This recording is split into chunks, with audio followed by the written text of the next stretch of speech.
Hey, what's going on, guys? Brandon here, Legacy Group Real Estate Team. We just have a quick video for you here today. It's a quick little insider's report.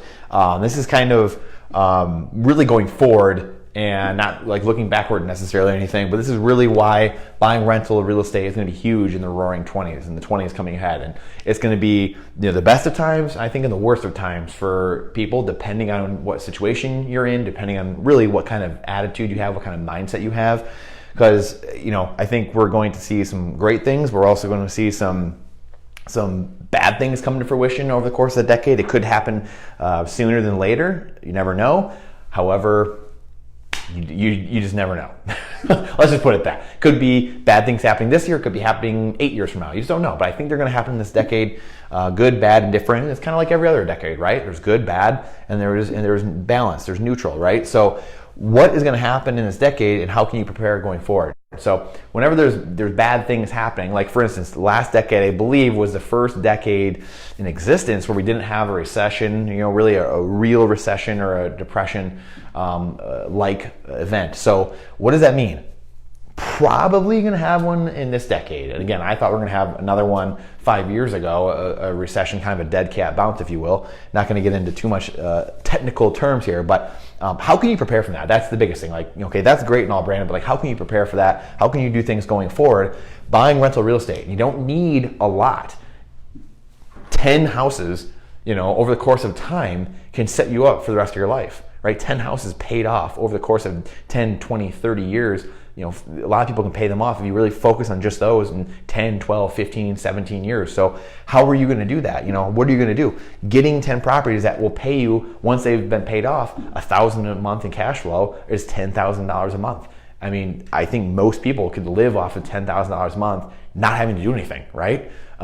Pretty awesome. That's, over six figures, 120 grand a year. We'll just say 100 grand a year, just in case there's some things that happen there and you don't make the whole full 120, but you have 100 grand a year in passive income. Really a lot of cases, if you're doing it right, tax-free income, it's depreciated, there's the tax advantages for it. So what can you do to do that? It's buying rental real estate. You don't have to get into apartment complexes, you don't have to get into all that stuff. Buying single family homes, rentable, appreciating, buying undervalued, buying appreciating homes that are going to go up in value over time, and they're going to be rentable to the average common family.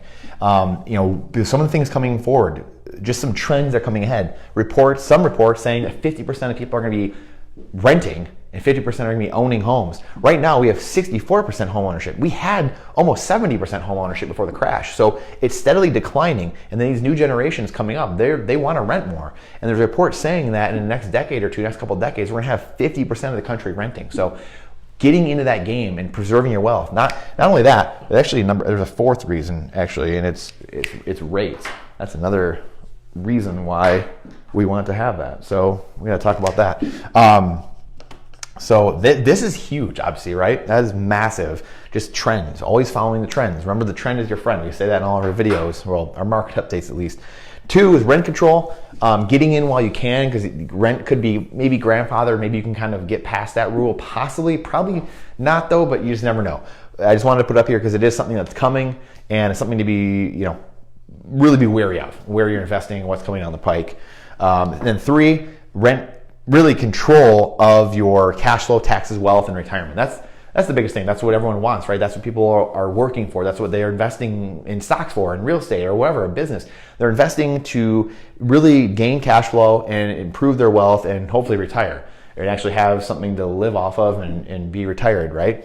So that's what investing in single family homes will do for you if you manage it properly and get the right education to do it. This is what it's all about, and this is what it's here for. So the last one is rates, and that again is, we're seeing negative rates around the world. In Denmark, you're paying for your mortgage. You're getting, instead of paying interest, you're getting an interest payment. So can you imagine that? Instead of paying principal and interest like we do here, you're paying principal, then you're getting an interest payment because they have negative rates there. So people that are holding their money in the bank are losing money. They're paying to have their money saved, but a negative rate is they're telling people, we want you to go invest. So if you go invest in rental properties and you have 10 rental properties and they're paying you $1,000 a month, they're paid off, and you're getting $10,000 a month. Oh, and you're getting an interest payment paid to you on each of those. Now, how much does it go up then? I mean, maybe another $1,000, $2,000, $3,000 a month in cash flow that you're getting from interest. Rates, you can say all you want. Rates keep going down, and people always say, like, there's a lot of commercials around here that say, they're not going to go down forever.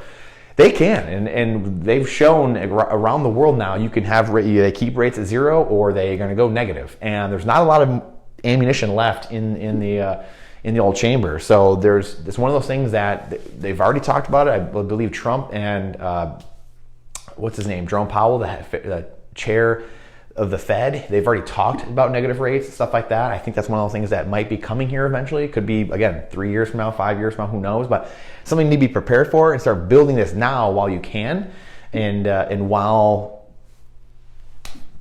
times are good, right? So prepare now. That way the crisis for many is opportunity for you. So appreciate you guys, appreciate your time, your attention, your energy. If you got something on this, please let me know. Send us a message. We get a lot of messages from you, or when we see you about whatever, we get a lot of people asking and saying stuff about this. But if you have something or a question that we can help other people with, please put it in the forum here so that we can answer it and help as many people as possible. So we appreciate you guys, appreciate your time, your attention. It really is the most important asset we have, and we'll see you guys in the next one.